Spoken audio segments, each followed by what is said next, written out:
बहुत स्वागत आप सभी का। आरटीआई यानी राइट टू इंफॉर्मेशन मतलब सूचना का अधिकार। ये एक ऐसी ताकत है जो बड़े बड़ों को हिलाकर रख दे। एक आम आदमी का हथियार है ये, एक आम आदमी का हक। लेकिन क्या ये अधिकार सही मायनों में आम आदमी तक पहुंच पा रहा है? क्या इस अधिकार का सही इस्तेमाल आम जनता कर पा रही है, या ये अधिकार भी एक दूसरे पर कीचड़ उछालने का एक नया जरिया बनता जा रहा है? क्या राजनीति का शिकार होता जा रहा है सूचना का अधिकार? आज इसी पर है हमारी ये खास पेशकश, आरटीआई आवाज, असर और असलियत।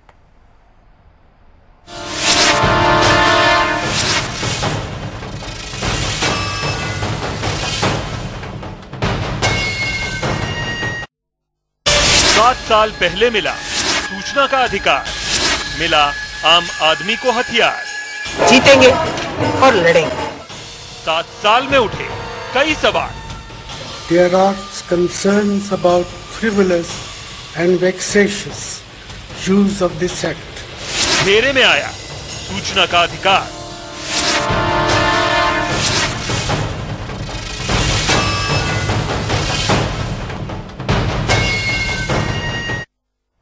क्या है सूचना का अधिकार? 7 साल हो गए इस एक्ट को देश में लागू हुए, लेकिन आज भी हम इस एक्ट का मतलब तलाश रहे हैं।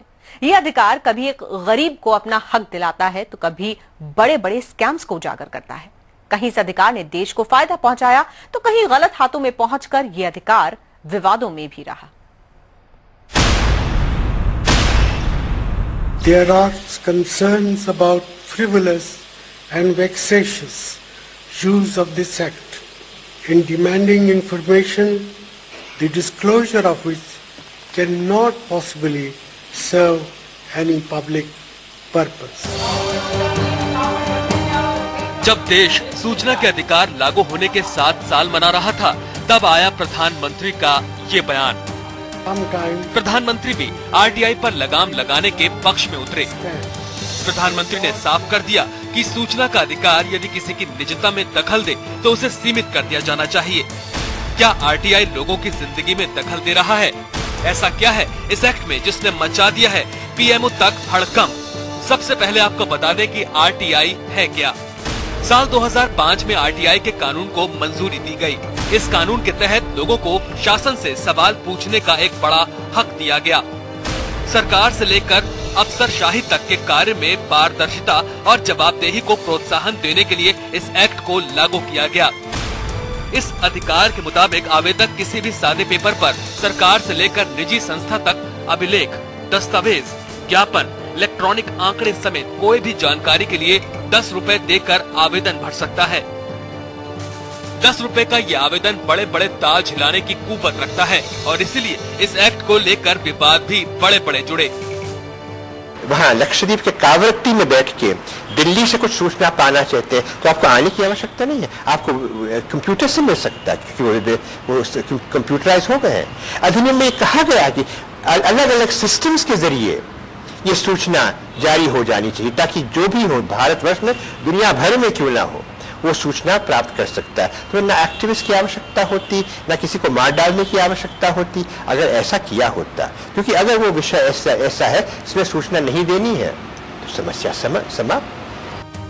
इस एक्ट की ताकत जनता को एक बार नहीं कई बार दिखी। कई स्कैम्स जनता के बीच इसी एक्ट के बदौलत आए। इसकी ताकत का अंदाजा हम इन आंकड़ों से भी लगा सकते हैं। 2006-2007 में आरटीआई के तहत 30,71,167 का आवेदन शुल्क मिला, जबकि 2007-2008 में आवेदन और बढ़े और शुल्क मिला 43,56,782। 2008-9 में 55,39,162 का शुल्क सूचना अधिकार कानून के जरिए आया और 2009-10 में ये शुल्क 85,48,568 रुपए तक पहुंचा। 2010-11 के आंकड़ों पर गौर फरमाया जाए तो 80,86,216 की राशि मिली। ये तो बात हुई रुपयों की। अब बात आवेदनों की करें तो 2007-8 में इस एक्ट के तहत 2,87,187 आवेदन मिले। 2008-9 में आवेदनों की संख्या बढ़कर 3,62,520 हुई, जबकि 2009-10 में ये संख्या दोगुनी के करीब पहुंचकर 6,26,748 तक पहुंची। तो देखा जा सकता है कि ये संख्या लगातार बढ़ रही है। लेकिन जैसे जैसे आम लोग इसके जरिए अपने हक की लड़ाई लड़ रहे हैं, समस्याएं भी बढ़ रही हैं। सूचना के अधिकार में सबसे पहले रोड़ा बन रहा है पेंडेंसी। ऐसे कितने लोग हैं जिन्हें साल दर साल गुजर रहे हैं, लेकिन अपने आवेदनों का जवाब नहीं मिल पा रहा।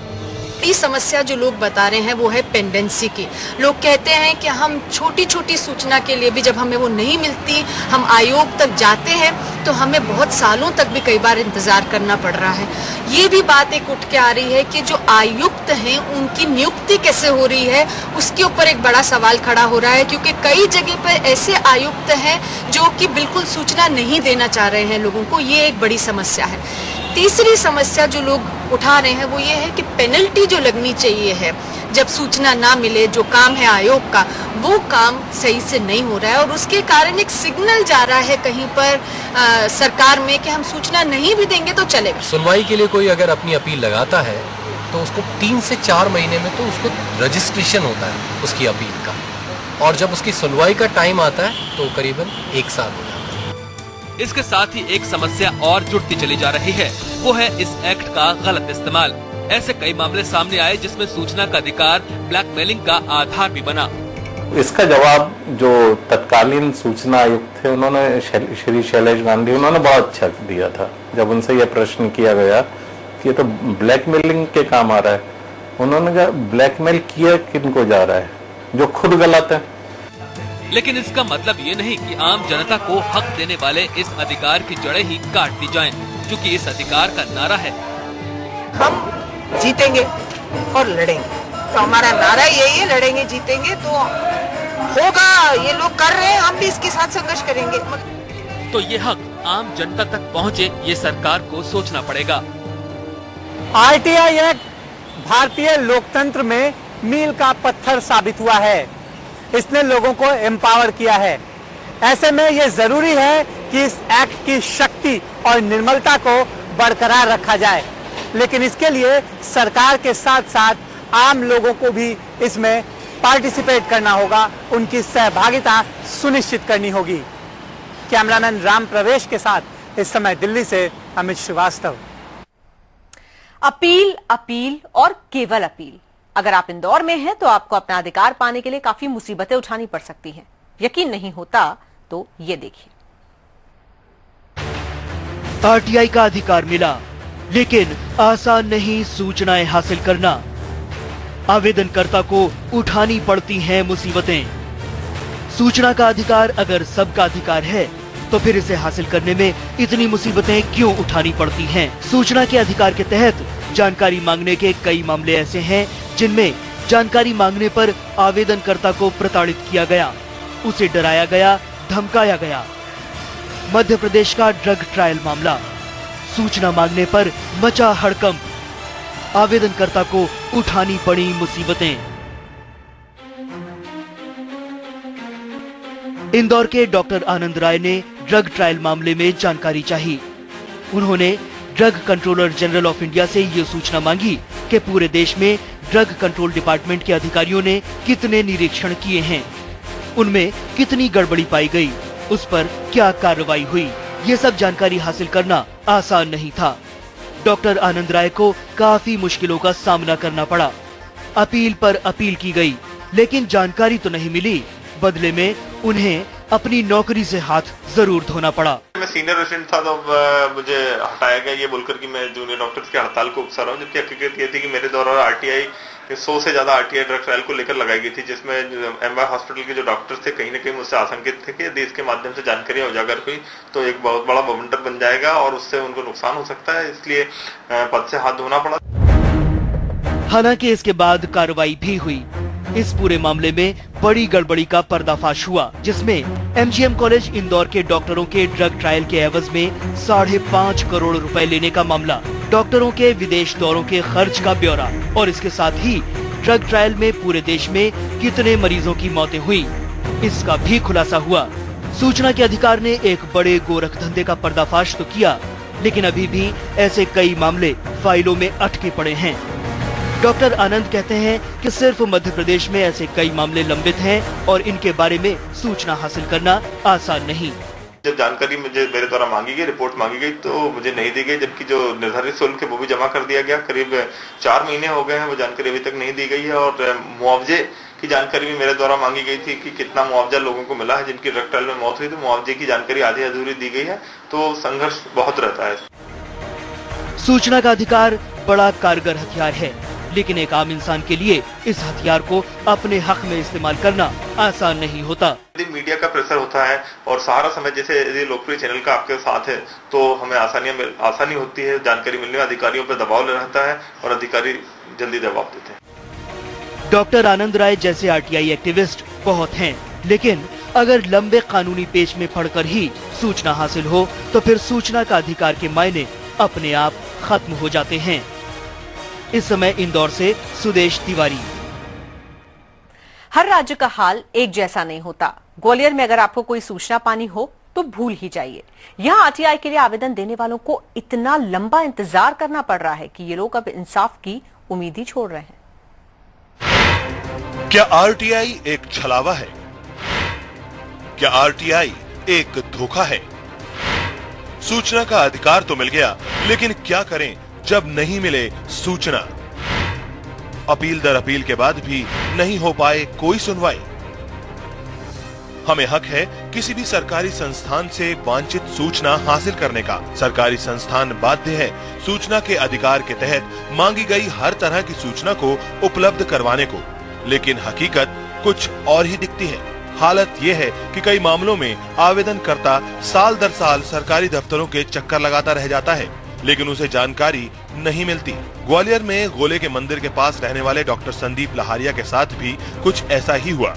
संदीप लहारिया ने जीवाजी विश्वविद्यालय से सूचना के अधिकार के तहत कुछ जानकारियां मांगी थी, लेकिन 1.5 साल का अरसा बीत गया, उन्हें जानकारी उपलब्ध नहीं करवाई गई। मैंने यहीं पर एक जीवाजी यूनिवर्सिटी में मांगी थी कि ईओडब्ल्यू के आपके कितने केस ईओडब्ल्यू में रजिस्टर्ड हुए और लोकायुक्त में सन 2000 से लेकर 2010 तक या 12 तक। तो पहले तो मुझे ये लेटर दिया गया कि आप विशिष्टीकृत कीजिए, तो विशिष्टीकृत का कुछ होता ही नहीं। जब हमने पूरा मांगा तो पूरा दीजिए, लेकिन आज तक वो केस चला रहा है, कुछ जानकारी नहीं दी गई। ऐसे कई केसेस हैं। यही हाल ग्वालियर के ही कंपू इलाके के रहने वाले डॉक्टर पी पिप्पल के साथ हुआ।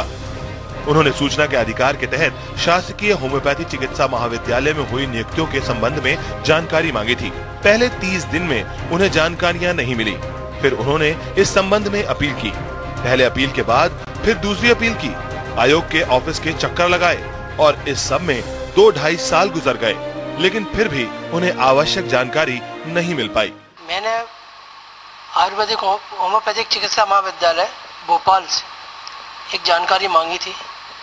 उन्होंने अपनी नियुक्ति की गई थी उसकी अनियमितता के संबंध में।